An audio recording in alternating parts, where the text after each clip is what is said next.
Hello and welcome to the January class for Minecraft Studio. Now, I know it's not January, I know it's February, but January was a little bit busy, so we do apologise that we're a bit late bringing you this class. Don't worry, there will be a February one, so there'll be another one towards the end of the month. But yes, thank you for joining us. Now, this month we're going to have a look at the print tab. It may not seem overly exciting, but it's very important, and there are actually some quite good things that we can do once we're in there. So let's jump onto the computer. We will do a little bit of designing, but I do want to talk through the basics of that print tab for you. So let's have a look at the print tab on Minecraft Studio. So we can see here the print tab is towards the centre of the tabs up at the top of the page. So we click on the print tab and we get a few different boxes. Obviously we have the print button, we have a preview button, we have quality, we have printer, page size and portrait and landscape. So the button that says port and land is the one where we change it from portrait to landscape. So you can see this page is A4 at the moment. If we pop our mouse over the top of landscape so that the button goes orange, press that one, the page is now landscape, and we can change back at any point that we want to. Now, one of the things that's important to note is I'm just going to pop let's go for one of these Flower of the Month daffodils, so really lovely design. I'm just going to pop this on here, shrink it down. I'm just going to tile it and make a backing paper. So you can see there we've made our backing paper A4 portrait. If I do go to the print tab and change the page from portrait to landscape, the design will stay in the way that we actually created it. So at that point you would just need to rejig your design. That's how we change the page from portrait to landscape. That's one of the most common questions that we actually get asked with Minecraft Studio. So it's really simple. Into the print tab, hit that button on the last button on the right, port land, click on there, and then we just need to, you might just need to wait just a second just to actually until the button changes to orange. So you can see there, sometimes you just maybe need to wiggle the mouse a little bit just so that it actually highlights that button. Click on the page, that page orientation that you want, and that's how we actually change the orientation of the page. Now we can also change the page size in here. Now what we need to remember is the page size and the preview are determined by your printer. So Minecraft Studio actually reads these from your printer, so it will default. So you can see here we're on a page size, so we're actually on A4, but if we're working in the US, we can change the page to letter. If we are working, it may default to letter if you are in the US and you're using Minecraft Studio. But you can see here, these sizes are all determined by the printer we've got installed at the moment. So if I click on the printer drop down, see at the moment this one's working with just a standard inkjet printer. So that's the one that it's working with at the moment. So these are the sizes that that printer will allow. So we've got A4, A5. So you can see, again, when we change the page size, it keeps the design as it was when we actually popped it onto the page. But we can change the size of the page to any of these and our printer will accept them. So this particular printer has a little adapter at the back, so we can actually slide it across to print onto envelopes as well. So we've got lots of different things in there. There is actually something else that we can do. So you can see here, I'm just going to pop the page back to A4. Now, if you have, some printers actually have this as an option, but what I've actually got on here is a Microsoft XPS document writer. That's a printer. It's just like a virtual printer. What we can do with this one, when we click on that one, when we go to page size, you'll see that we've actually got lots of different, we've got a huge menu here, lots and lots of different sizes. And this is because we're now working with the standard Microsoft document sizes. And you can see there's lots and lots on here. There's A4 extras, so that's it's like slightly bigger than A4. You've got lots of sizes, so 9 by 11, 10 by 11. You can pick on any of these and it will actually change the page size for you. What we've also got down towards the bottom, so you can see there's lots and lots on here. So you've got letter plus, you've got A2, A3. If your printer allows you to do A3, you can absolutely print onto A3. Lots and lots of different ones on here.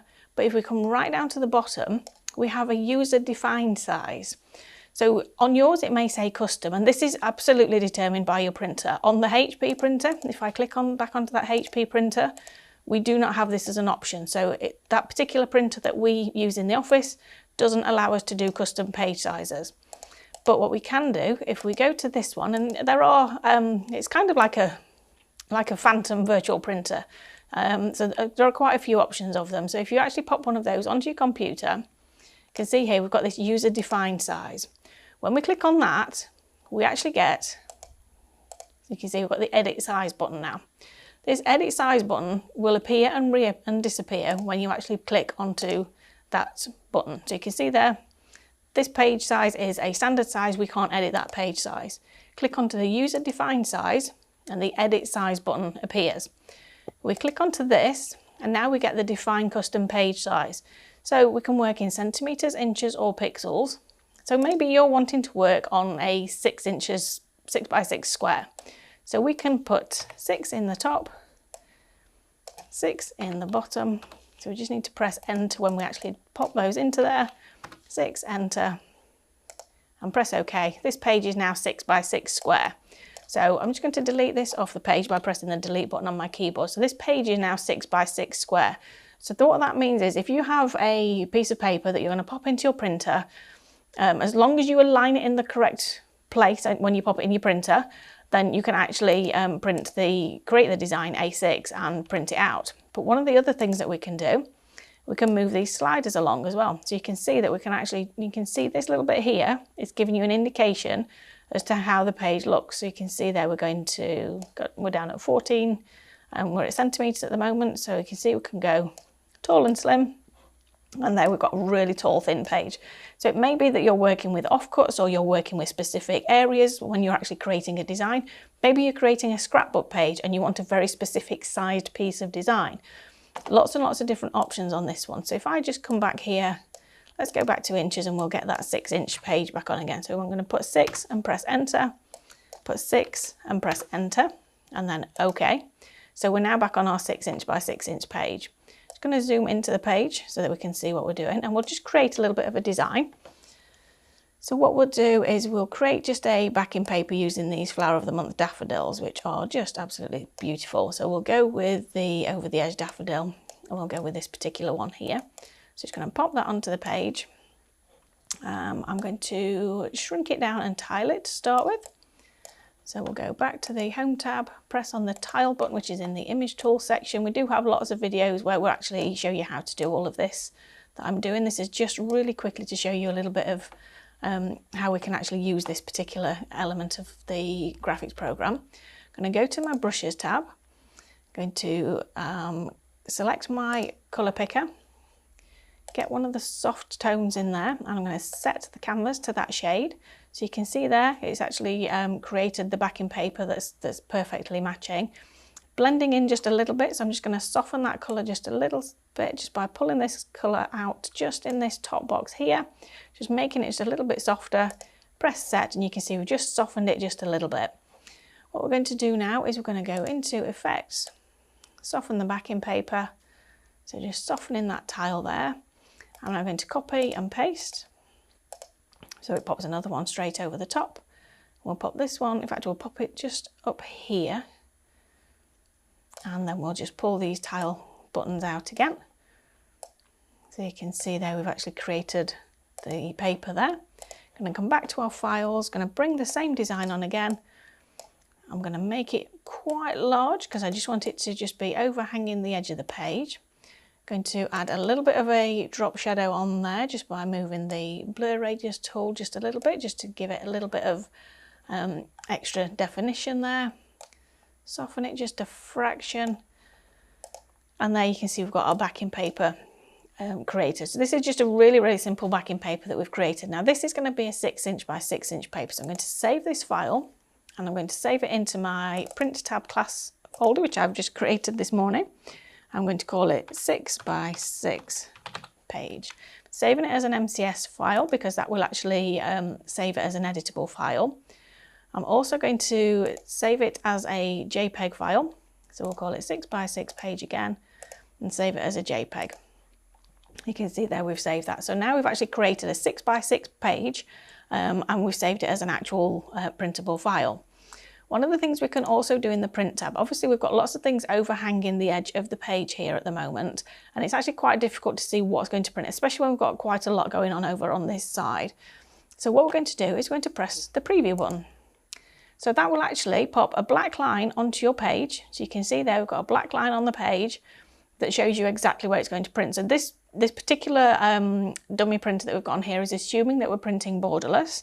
So it's actually taken it right to the edge of the page but it's cropped everything else off. So you can see actually it shows us exactly how it's going to look, which actually gives you a much clearer picture. So you can see there, it's not quite clear to me exactly where this corner is up here. So I may want to just nudge this over just a little bit more and then go preview again. So we've got a bit more of that daffodil on the page, and I'm just going to pull it in just a little bit more and preview again. So you can see there we can actually play about with the preview before we actually save the file as a JPEG. So we're going to click onto that. So click that off. When you actually put the preview on, you can hear I'm clicking, but you can't actually select anything. You can't do anything on the page because at this moment in time, the program is assuming that you want to print this design exactly as it is. So it's previewing it for you. And at that point, if you're happy with it, you can go ahead and press this print button over on the left-hand side. Now, if you aren't happy with it, then obviously just press the preview again. We can go back in and edit. But the reason this locks it in is because it thinks that you're getting ready to print, which essentially you are. You're getting ready to print or you're getting ready to save. So it wants to make sure that nothing's going to move accidentally when you actually do your printing. So we're going to click that preview off, and then we're actually going to change the page size. So I'm going to delete everything on the page. So I'm going to press Ctrl-A on my keyboard and press the delete button. I'm going to change the page size back to A4. So I'm going to go up here. So we're going to come right up here. So there somewhere, there we go. So A4, so the page is now A4. And what I'm going to do is I'm going to go back to my Home tab. I'm going to open a new file and I open that 6x6 page. And you can see it's actually opened it with the 6x6 page on there. So you can see it's still the 6x6 canvas. Everything is exactly as we left it. So if I create a new file now, just switch the grid and ruler off, and come into my documents in here. So this is where we saved the actual JPEG and we call it the print tab class. We bring this onto the page. Now that is 6 inches by 6 inches, and we can check that by going onto the inches tab down at the bottom. So we've got the little size area down towards the bottom. In centimetres it's 15.24 by 15.24. In inches it's telling me that the file we've got selected is exactly 6 by 6. So what we can do now is we can print this out and we can pop it straight onto the front of a 6x6 card. Or what we can do, because we're happy with the proportions of this, what we can also do is we can actually click down here and we can go 5.75, and it's actually shrunk it down by 5.75 by a quarter of an inch to actually make it fit perfectly onto a 6x6 card. Now, when you're using that custom page size feature, you can actually make your page size 5.75 if you wanted to. But what I'd like to do is make it the actual size of the card and then work to decide whether I'm going to mat and layer or whether I'm going to actually pop it straight onto the front of the card. So that's how we actually use that particular element. And then we have the quality button. So this quality button has got 3 different settings on it. Now for backing papers and things that aren't going to be the focal point of the card, I would always use the best quality rather than the elite quality, just because it tells the printer that you're printing great quality. However, it doesn't tell it to print like the absolute premium quality. So this is not the focal point of my card. This is going to be soft in the background. I'm going to print it on best rather than elite. Normal quality, I would only print, so imagine normal quality is your draft quality. So if it's something you just want to have a quick look at and you don't want to use too much ink, or maybe you just want a really soft look to your file, then use the normal one. Now, one top tip is if you are printing text, I would always change the settings to elite, just because it gives you a crisper finish on your font when you actually press the print button. So we've got the different settings there. Again, for backing papers and things that are going behind elements, maybe it's maybe you've printed a pocket, or maybe you're printing something you're going to make an envelope out of, I would use best quality. If it's the focal point, maybe you've designed a topper, or maybe it's something with text on it, then use the elite setting. And you can see there, so we've got 3 different stars, so 1 star, 2 star and 3 star. So the most stars is the highest quality that we've actually got there. So there are a couple of other things that I just wanted to show you. So if I just delete this off the page, I'm going to go back to that printer, the one that allows me to change the size, and come right down to the bottom. Go to user defined size again. I'm going to edit the size, and I'm going to go to, so I'm going to leave it at 29.69 in height, because that's actually my, that's the height of my page.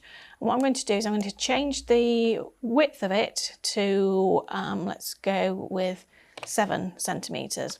So press enter, and then, so we go, I'm going to pull this down to 7. Oh, so okay, so the smallest it will allow me to go is 8.99. Then there we go. You can see we've now got a tall, slim piece of paper. So what we can do now is we can come back into, so again, I'm just going to use our Flower of the Month daffodil just because it's the one we've got on here. It's the one that, the latest one we've released. So I'm very excited to actually play with it. So we'll pop our white daffodil onto here. Going to shrink this down, and we're going to go back to our home tab. We're going to tile. And we're just going to tile it down the page. I'm going to resize it a little bit just because it's a little bit big at the moment. Tile it again. Pop it down here. I'm just going to move it across just a fraction. And then we're just going to bring this edge in just like so. And then again, we're going to, let's have a look. So we'll go with this one here. I'm going to use the scissors tool just to take the stems off. So just really quickly for this one, just coming down and around the bottom. And don't forget, we've got lots of classes that teach you all of these other elements on our YouTube channel. So just check those out if you're wanting to look for more of these tools. So I'm just going to come back to the beginning, and we're going to keep the outer, so keep everything outside of there. And then we're just going to stretch this up so that it's really big on the page. So we're going huge on this one. And then we're just going to rotate it around like so. I'm going to, let's have a look, go back to the effects. We'll fade this down. So we've just got a little bit of soft detail in the background. We're going to send it to the back. So you can see there we've got the daffodil behind. Just going to bring it up just a little bit so you can see a bit more of the detail. Now I'm going to move it over so that we've got a bit more of the soft shadow on the edge just there. And then I'm also going to go back to our brushes tab. I'm going to come in with the colour picker. I'm going to select the bright yellow in there. We'll set that on the page and see what it looks like. So I actually quite like that, but I'm just going to soften it down just a little bit. So to do that, we can either use the colour picker and select a different tone in there, or we can just, because we've not moved this bar here, we're still working with that same tone of yellow. We can actually just pull this across a little bit. So you can see we're working with the same tint of yellow. This hasn't moved while ever we're working in this particular box. So then we can press set, and now we've got that on the page now. So I'm just going to pull this one back up just a little bit to get a bit more texture onto there for us. And I'm going to soften this one down just a little bit, just so that we're creating a bit of a rice paper style design. And then I'm going to save this particular file. I'm going to save it as Tall Slim. Again, I'm saving it as an MCS and as a JPEG, just so that we can come back in and edit it if we choose to, but also so that we've got the JPEG version. So when I click on save, you see it gives a little bit of a snapshot to show us how it's going to look. But again, if you want that snapshot before you actually press the save button because you're not 100% sure, come in and press that preview button. It shows you exactly how it's going to look. So you can see we've got that there. So click that preview button off because we want to work with the page again. It's going to come to the home tab. I'm going to open up a new page. I'm going to switch the grid and ruler off.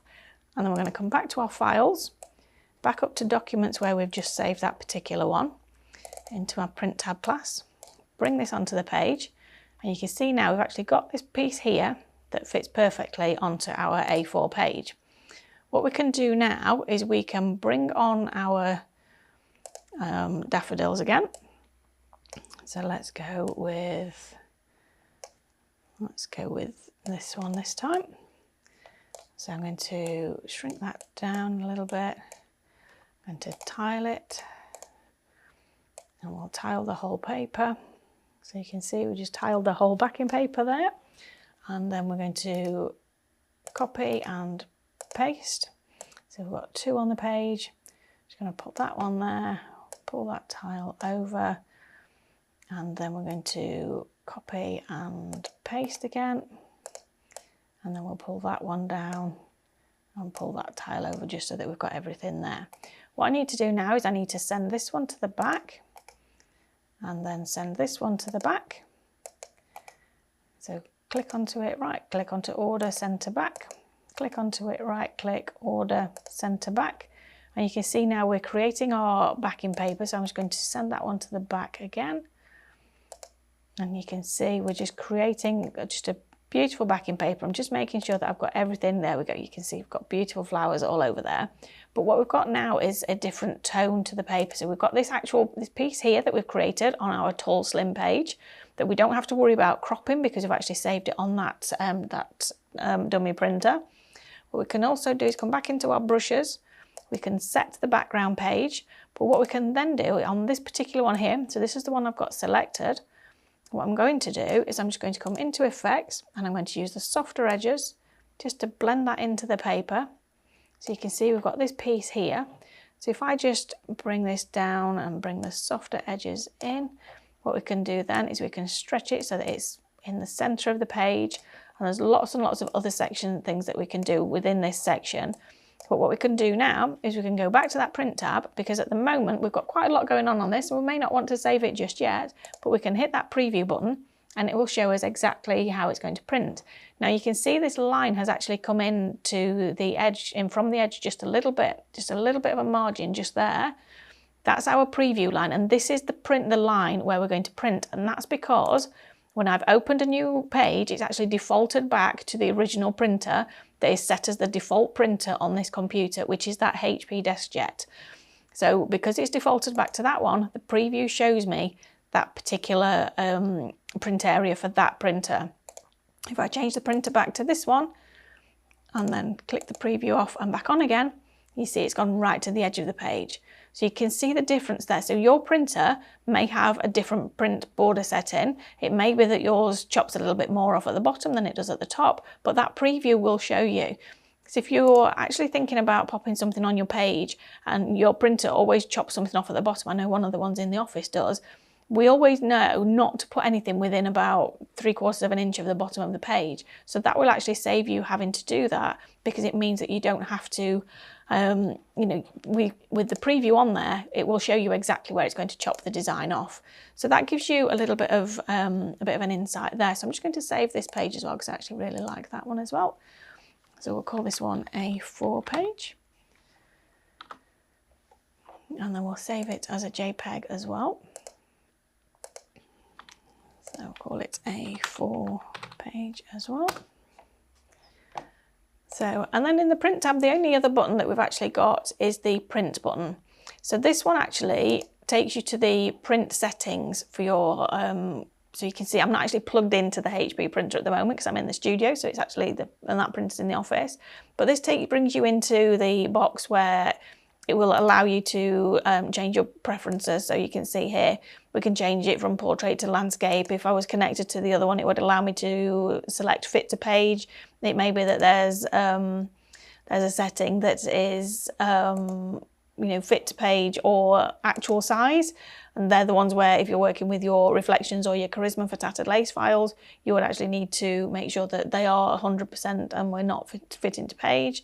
You can see in here, we can tell it how many we want to print. And then we've got all of those options as well. So this is what we call the system print box. So that will bring that up for you. It brings up the same box as if we were to press the print button here. So exactly the same. But in the print tab, we've actually got a lot more options that we can actually use before we actually press that print button. So you can see there, again, that preview button is really, really useful, especially when you're playing about with the page sizes. And like I say, to change the page size, we just need to have a dummy printer installed, which doesn't, I'm not 100% sure which ones are still available. This one that we have on here is a few years old. The one on here, it says it's Microsoft XPS document writer. And then we come right down to the bottom to use a defined size. On yours, like I say, I know on one of my old Canons, it allowed me to have one and it just said custom size at the bottom. So, and then we go into edit size and then we move these sliders or we type a number in the box. So we type 28 and press enter and you see the slider moves and the page changes size. So if I go 28 by 18, you can see there, that's if you're making a card, you're making a box maybe, you're making a gift box, and you want all your panels to be the exact size, make your page the right size. So if I just come in here, go back to my documents, come back to the print tab, bring on the A4 page, stretch it up so that it covers the whole of the page. And then if I just shrink this down, and then if I go to the Home tab, I'm just going to fade it down just a bit so I can see the edges of the page. I'm going to crop this document so you can see there. I'm going to pull this bottom edge up, and then I'm just going to zoom out and pull the top edge down, and then press OK. And then if I change the page size now, I just need to crop that edge in as well. So if I just crop that edge in just a little bit just there, and then OK. So that is now exactly the size of the page that we created. But if I come back into here and change the page size, so go right back up to the top on this one, change the page size to A4, you'll see that we've actually got this piece of paper here now, which will actually print perfectly on our A4 sheet of paper. But if we come back into here and we change, so in this one, and we change the page size to let's go for a 6, which is in here somewhere. They're all in here somewhere. There's just a lot of different pages in this one. There we go, there's a 6. So you can see that it's just shrunk the page down. So if I bring that back in paper back on again, so you can see here, just pop it onto the page. We can shrink it down so it fits the page, but I'm going to just fade it down again. And we'll go back to the Home tab, we'll crop, we'll click on crop, pull these edges in so that they are in the right place for the page. So pull that one in, that one there, and that one up there. And then OK. If we come back to the print tab and change the page size back to A4, so again, right back up to the top, change the page size to A4. We've now got an A6 piece of paper on the A4 page. And what we can do now is we can copy and paste. So we can then pull this one over here, and then we can paste again. So if we paste, pull this one down here and paste again, and pull this one down here. Now this is one of my favourite parts of using the print tab, because if you know that you're making smaller cards, or maybe you want to do matting and layering and you want to do batch card making, then make the page size smaller for your matting and layering, create the design on that size, save it as a JPEG, and then you can actually bring on multiples onto the same page. Because what we can also do now is we can change the colour of some of these. So we can have that one a bit more yellow, this one can be a bit more orange, and this one could even be black and white if we wanted to. So we've got all these options, and we can do that just by changing the page size so that we know we're definitely working in A6. I made my design very slightly smaller than the A6 page, which means I can now fit 4 perfectly onto my A4, and I can either do batch card making, or I can actually mat and layer these all onto one project, which is really helpful, because you're just printing on one A4 sheet of paper, but you don't necessarily want your design this size. So you can create your design in A4 and make it the large size, but then shrink it down to the actual size that you're actually working with on your project. So I am hoping that you've actually enjoyed this workshop this month. It's something a little bit different. Now, I've got a question for you. What do you guys want to see in these classes? Please comment below to let us know, because we're actually wanting to get a little bit more interactive with them. Usually we choose the theme. What we're wanting to do is open the floor to you guys. Comment with the things that you want to see. Maybe there's a feature that you want a bit more detail on. Maybe there's a way of designing something that myself, David, Stephanie, even Amanda's using Micro Studio now. We could do a Q&A episode if we wanted to. So if you pop your questions below, we can answer a few questions in a particular class. So yeah, let us know what you guys want to see, and we'll do our best to answer your questions. But thank you very much for joining me, and we will see you at the end of the month. Yes, thank you very much. See you again. Bye. If you want to see more from Highlight Crafts, make sure you click the like button. Subscribe by clicking the subscribe button below, and click the bell icon to receive notifications of our future content. You can also click here to see our latest video, or click here to see more videos like this one.